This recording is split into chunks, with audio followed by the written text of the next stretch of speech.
اللہ پہ ترجیح مت دو دنیا کو. اس لیے کبھی بھی اللہ کا شکر ہے کسی کا بنگلہ دیکھ کے مجھے کبھی آج تک الحمدللہ حسرت نہیں ہوئی کہ یار یہ بنگلہ اتنا ہے, اتنا یہ اتنا, پتہ نہیں کیا ہے. تھوڑے دنوں میں وہ کھٹولا کہتے ہیں, وہ جو جنازے کا ہوتا ہے نا کھٹولا, اس میں لیٹا ہوا ہوگا یہ. تو بنگلہ بہت اچھا ہے, کاش یہ ہمیشہ رہتا, پھر بہت اچھا ہے بھائی. رہتا ہمیشہ نہیں ہے تو پھر بالکل بھی اچھا نہیں ہے. فری پھوکٹ میں مل جائے, یا کروڑوں پتی اللہ نے بنایا ہوا ہے تو ایک آدھ بنگلہ خرید لو, نہیں بنایا ہوا ہے تو چھوڑو یار. حدیث میں آتا ہے تیرا مال وہ ہے جو کھا کے ختم کر دیا, پہن کے پرانا کر دیا, اور سواری جو استعمال میں آ گئی. باقی تیرا مال نہیں ہے, وارثوں کا مال ہے. تھوڑے دن میں مارکیٹ سے کروڑوں روپے تو نے لگا دیے, وارثوں کا ہے. آپ کا چلو وارثوں کا تو ہے, ان کا کہاں ہے, وہ بھی تھوڑے دن رہیں گے, آگے پارسل کریں گے. وہ کسی کا بھی نہیں ہے. اس کا فائدہ صرف ریاض ملک کو ہوگا. وہ پیسے لے کے کھائے گا, اور اس کو بھی جب ہوگا جب وہ کھائے. اگر وہ بھی پراپرٹی بنا کے چلا گیا تو اس کا بھی فائدہ نہیں ہے اس میں. تو اس لیے میرے بھائی حدیث میں آتا ہے یقول العبد مالی مالی, انسان کہتا ہے میرا مال میرا مال. فرمایا تیرا وہ ہے جو کھا کے ختم کر دیا, تبھی ہم کھاتے الحمدللہ اچھا ہیں. اور آپ نے فرمایا جو پہن کے پرانا کر دیا, کوشش کرتے ہیں پہنے اچھا.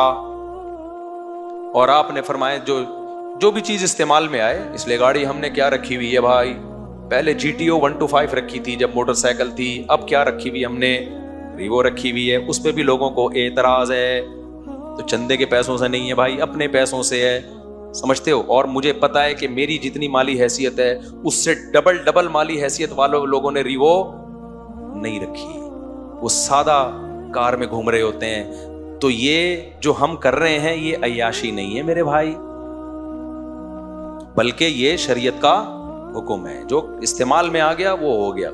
اور جو لوگ کر رہے ہیں نا, جو پٹپٹیوں میں گھوم رہے ہیں, یہ سادگی نہیں ہے, اٹ از کالڈ کنجوسی. کیونکہ دنیا سے محبت اتنی ہوتی ہے, جان نکل رہی ہوتی ہے پیسہ نکالتے ہوئے, خرچ نہیں کر رہے ہوتے. ذاتی بنگلے لیے ہوئے ہیں اور جا رہے ہیں چنچیوں میں, ذاتی بنگلے لیے ہوئے اور کھا ڈھنگ سے نہیں رہے ہیں. تو خیر یہ بڑا لمبا موضوع ہے, کئی بار اس پہ بیان کر چکا ہوں. تو اللہ فرماتے ہیں کہ شیطان نے کیا کہا تھا, اے اللہ لأزینن لہم فی الارض, زمین کی چیزوں کو ان کے لیے اٹریکٹیو بنا دوں گا. کیا بنا دوں گا؟ اٹریکٹیو, ہر چیز کھینچے گی. ادھر جب حیدری مارکیٹوں میں جائیں گے, ابے یار ایک الگ دنیا ہے بھائی, کاش میری جیب میں بھی پیسہ ہوتا. یہ نہیں کہ تھوڑا سا اسی کے حیدری مارکیٹ سے ارلی جانب قبرستان ہے. یہ سارے حیدری والے تھوڑے دنوں میں کہاں کے لیٹے ہوئے ہوں گے, ادھر لیٹے ہوئے ہوں گے. تو قبرستان جا کے یہ بولا کرو کاش میری جیب میں اعمال ہوتے. تو یہ جو مردے پڑے ہوئے ہیں نا, یہاں کیا کام آئے گا بھائی, اعمال کا. تہجد ہوتی, تراویح ہوتی, تلاوت ہوتی, صدقے ہوتے, خیرات ہوتا, سچ ہوتا, اللہ کی محبت ہوتی. تو یہ قبر میں آج کیا ہوتی, کام آتی. قبر میں جانے کے بعد غریب امیر سب ایک ہی زبان بول رہے ہوتے ہیں, کاش بھائی ہم نے کیا جب فرشتہ آ کے قبر میں سوال پوچھتا ہے تو کئی حدیث میں آتا ہے وہ سوال پوچھے گا کتنی دکانیں تھی آپ کی, کیا بینک بیلنس تھا. یہ پوری ہے اللہ میاں کے یہ سوالات بولو ہے ہی نہیں. تو اس لیے میرے بھائی یہ دنیا سے دل لگانا, کسی سے گناہ ہو جاتا ہے نا, مجھے اس سے تبھی نفرت نہیں ہوتی کہ یار ایک وقتی کسی خواہش کی بیس پہ گناہ ہو گیا, اللہ توبہ کی توفیق دے. لیکن نیک آدمی اور دنیا پہ رالے ٹپکاتا ہو نا, بہت غضب آتا ہے اس شخص پہ. ایک دیندار صاحب تھے, ایک دن بڑی نیک پرہیزگار, چہرے پہ نور وور, ٹوپی داڑھی. مجھے کہنے لگے حضرت میری فیکٹری کا پتہ نہیں, مجھے ڈر لگا رہتا ہے کچھ ہو نہ جائے. میں نے کہا تم دیندار نہیں ہو. پھر ایک دن میرے پاس آیا, کہہ رہے میرے 3 بچے ہو گئے, پرانا قصہ ہو گیا, اب کسی کو نہیں پتا چلے گا کس کی بات کر رہا ہوں. 4تھا بچہ ہو رہا ہے, اب مجھے ڈر ہے کہ یار اب پہلے ہی مہنگائی کا دور ہے, پریگننسی ہو گئی ہے بیگم کو, اتنی مہنگائی ہے مفتی صاحب. اب میرے بیان بھی سنتا, پابندی سے سنتا تھا. تو مجھے خیال ہوا خدا کے بندے, مرغے پھوڑتا ہے تو صبح و شام, یوں کہہ دیتا میری بیوی کی صحت اچھی نہیں ہے یا مجھے بچے پسند ہی نہیں ہے. ہوتا ہے بعض لوگوں کی فطرت نہیں پسند ہوتے بچے, یوں کہہ دیتا. یہ تو نہ کہتا کہ میں کھلاؤں گا کہاں سے. اتنا مجھے غصہ آیا نا, یہ داڑھی تجھ پہ سوٹ نہیں کرتی. اللہ کو کیا منہ دکھائے گا, اتنا چھوٹا دل. اس کا مطلب یہ داڑھی آپ کی کلچر کی بیس پر ہے.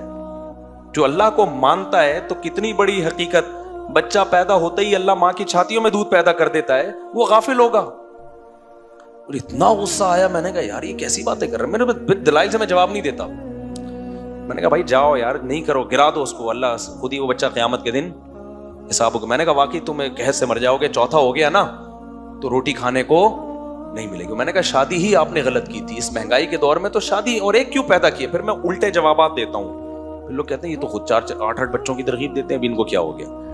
تو میں نے کہا آپ کا جو پہلا پیدا ہوا تھا نا وہ غلط ہوا تھا، اتنی مہنگائی میں اس کو پیدا کر کے ظلم کیا تم نے اس کے اوپر. اور آپ کا اپنا پیدا ہونا ہی غلط تھا، کیونکہ فیکٹری کو کبھی بھی آگ لگ سکتی ہے. آپ کے ابا نے آپ کے لیے فیکٹری چھوڑی اور پاکستان میں فائر بریگیڈ کا سسٹم نہیں چھوڑا انہوں نے.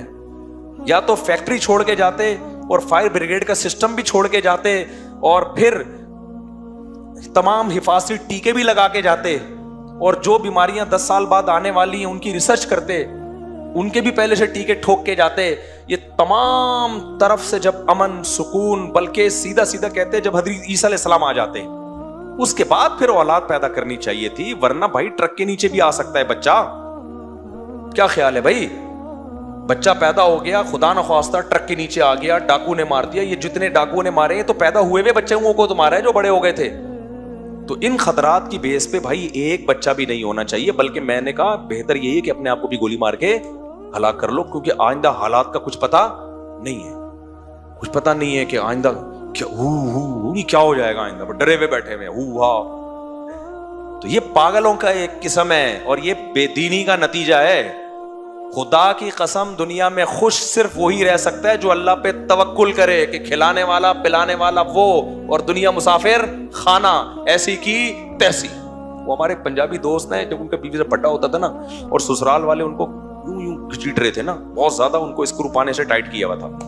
بہت زیادہ جب تنگ آ گیا، مجھے کہا کہ میں کیا کروں. میں نے کہا آپ اپنے سسرال کو کہو ایسی کی تیسی، جو مجھے سمجھ میں آئے گا میں وہ کروں گا. انہوں نے کہا مفتی صاحب آپ کراچی کے بہت معصوم ہو، ہمارے یہاں یہ ایسی کی تیسی سے کوئی فرق.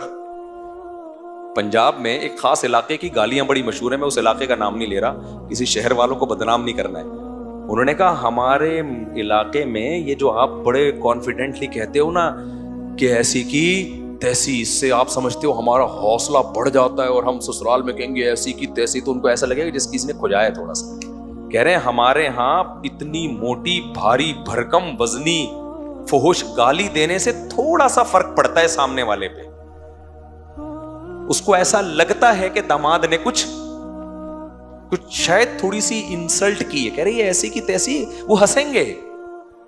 وہ کوئی کام کرنا شاید شادی وادی کرنا چاہ رہے ہو تو میں نے کہا ایسی کی تیسی، وہ کیوں ہنسیں گے یار، بس اتنی سی بات ہو گئی ایسی کی تیسی. تو بھائی یہ ہمارا کلچر نہیں ہے. ہمارے ہاں یہ ایسی کی تیسی کوئی گالی، تو میں شرمندہ ہو گیا. میں نے کہا ہم تو اتنے عرصے سے لوگوں کو ایسی کی تیسی سکھا رہے. خیر تو اللہ میاں نے کیا فرمایا، بس جلدی سے مکمل کروں میرے بھائی. اللہ تعالیٰ فرماتے ہیں کہ لَأُزَيِّنَنَّ لَهُمْ فِي الْأَرْضِ، شیطان نے کہا میں زمین کو کیا بنا دوں گا، اٹریکٹیو. یہ سائنسدانوں کے لیے بھی بنایا ہے، یہ سیاست دانوں کے لیے بھی بنایا ہے. بھول گئے ہیں کہ موت بھی ہے.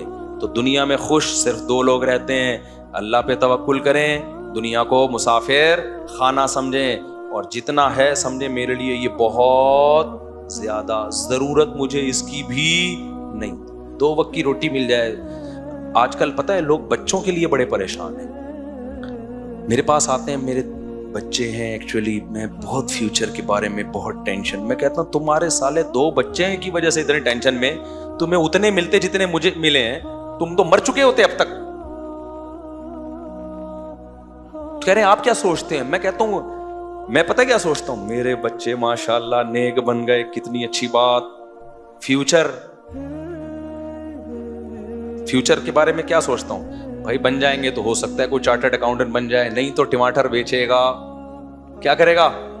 ٹماٹر کا ٹھیلا الحمدللہ کہیں بھی نہیں گیا. کہتے ہیں کیا مفتی صاحب آپ کے بچے ٹماٹر بیچیں گے؟ تو میں نے کہا بھائی اگر کچھ کر لیں گے تو نہیں بیچیں ٹماٹر، نہیں کرتے تو کیا بیچو، ٹماٹر بیچو. اس میں کیا ہے؟ آپ راضی ہو جائیں گے ٹماٹر بیچیں. میں نے کہا جب خود ٹماٹر بیچنے پر اس کو بیزتی محسوس نہیں ہو رہی تو اس کی ٹینشن میں کیوں لوں؟ بھائی تو نے کچھ کرنا ہے تو کر لے، نہیں کرنا ہے تو تیرا عذاب میں کیوں مسلط کروں اپنے اوپر.